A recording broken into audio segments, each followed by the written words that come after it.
안녕하세요. 수업 요약 드리겠습니다. 오늘 같은 경우에는 회화 쪽으로만 계속 했고요. 그 다음에 조금 더 문법에 가까운 쪽이 있었다면 일단 구조가 다 잡혔기 때문에 문법 쪽으로 갈 건 별로 없었어요, 사실. 근데 다만 이제 하고 싶은 말들 내지는 해야 하는 말들을 얼마나 더 잘 뽑아낼 수 있는가에 집중한 수업이 됐는데 수거 쪽으로 준 거밖에는 없는 것 같아요. 문법 쪽은 사실. 자, 이제 학생한테 오늘 무슨 일이 있었는지에 대해 물었을 때 이런 결과값을 받아요. 예를 들어서 집중할 수 없었다. 수업에. 추워서 집중할 수가 없었다라는 말이 있었고 크림 떡볶이를 점심으로 먹었다. 그 다음에 4명의 학생이 학교에 오지 않았다. 이런 것들을 말을 했는데 여기에 대해서 이제 좀 말을 해줄 게 그거예요. 지금 제가 목표하는 바는 학생이 어학시험을 고등학교 가기 전이면 좋겠고 고등학교 가서 봐도 괜찮을 것 같아요. 예를 들어서 글쎄 토익 스피킹이 될 수도 있겠고 아니면은 다른 것들 많죠. 그런 것들 하나를 봐도 되고 여러 개를 봐도 되는데 결과적으로 다 중요한 건 뭐냐면은 얼마나 이 사람이 말을 잘하는지를 보는 거기 때문에 말을 안 끊기고 얼마나 조리 있게 말을 해나가면서 그것이 문법에 맞으며 너무 쉽지 않은 어휘를 사용하는가를 보는 겁니다. 근데 그거를 하려면은 어떻게 해야 되냐면은 이거예요. 예를 들어서 이제 based on true story 이런 식으로 나올 때 실제 있었던 사건에 기반함이라는 얘기가 나오는 영화나 드라마들을 보면은 실제로는 예를 들어서 사극을 본다 하면은 실록에 한두 줄 정도 나와 있는 그런 걸 가지고 거기에 팩트 하나를 가지고 디테일을 자기들이 만들어내서 2시간 반 내지는 10몇 편이 넘어가는 미드나 한국 드라마나 이런 게 나온단 말입니다.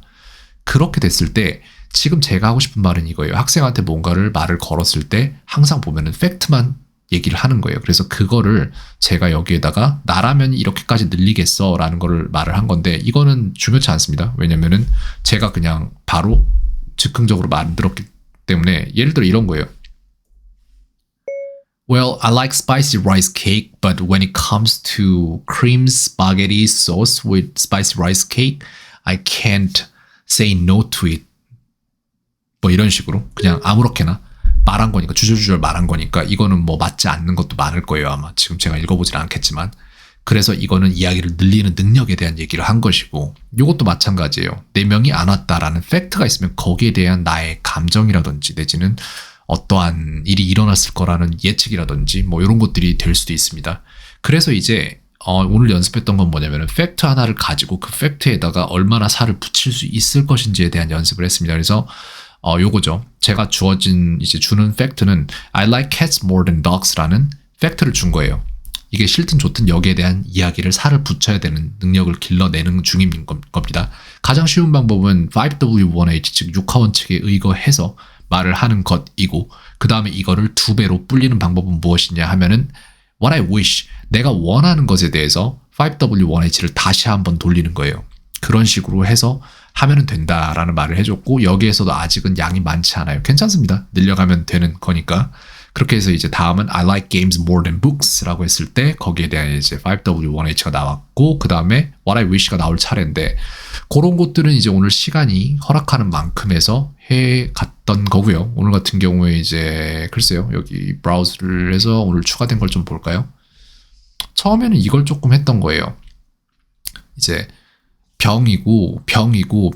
병인데 근데 이 중간에 전부 다 예를 들어서 병인데 이거는 jar예요. jar입니다. 위에 주둥이가 좁지 않기 때문에 근데 이건 병인데 bottle이에요. 주둥이가 좁기 때문에 근데 이거는 또 같은 무언가를 담아둘 수 있는 것인데 container이라고 부르고 food container이라고 씁니다. 왜? 그냥 container이라고 쓰면은 그러면은 그것은 우리가 무역에 쓰는 것과 착각할 여지가 있기 때문에 그렇다면 container이라는 건 er이 붙어서 뭐뭐 하는 자라는 말인데 그렇다면 contain은 무슨 뜻을 가진 동사이기에 그러한가라는 것까지 가고 그 다음에 coffee contains caffeine 이런 식으로 뭔가가 되고 또 무엇을 담았을 때 꽃을 담아두면 그것의 이름은 어떻게 바뀌는가 그릇은 그릇인데 이것이 오목하게 파여 있기 때문에 담아서 뭔가 이렇게 RRE 낱낱이 이렇게 따로 분류되어 있는 곡류 같은 것을 먹을 때 편하게 만들어진 그릇은 bowl일 때 그것이 납작하여 접시로서 무언가 반찬 같은 걸 담기 쉬운 것은 무엇인가라고 하면 그것은 dish이고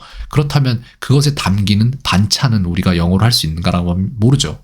이건 뭐라고 부를 것인가? side dish가 되는 거고, 그렇다면은 later, 이건 완전 다른 건데 later은 나중인데 after도 나중이란 말이에요. 그러면 later와 after는 완전히 같은가? 아니죠. 절대 아니죠. 그래서 그것에 대한 구분 같은 것도 싹 다 다뤄봤고, 그리고 오늘 말을 풀어내면서 잘 말하지 못했던 문장들도 전부 다 목소리 하나하나 싹 다 녹음해서 만들어 줬습니다. 네, 이렇게 해서 오늘 수업에 대한 요약을 드릴까 합니다. 켄이었습니다. 점점 잘 해내고 있어요. 예전에 저랑 같이 고민했던 부분들 있으셨어요.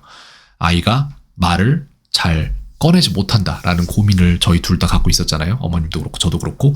그때에 비해서 완전 달라졌어요. 그리고 지금 다음 단계로 넘어가는 시점이 여기입니다. 이런 식으로 말을 마음대로 써진 걸 보고 나서 채우는 시점이 있고, 그 다음은 써진 게 없어도 이야기꾼이 되는 시점이 있고, 그 다음은 이제 심지어는 디베이트 클래스에 가서 나는 이런 의견을 가지고 저 사람들은 저런 의견을 가졌을 때 내가 논리로 그 사람들을 아웃스마트 해버릴 수 있느냐에 대한 얘기까지 가는 겁니다. 네, 그 정도로 요약 드릴 수 있겠습니다. 켄이었습니다. 오늘 하루도 평온하세요.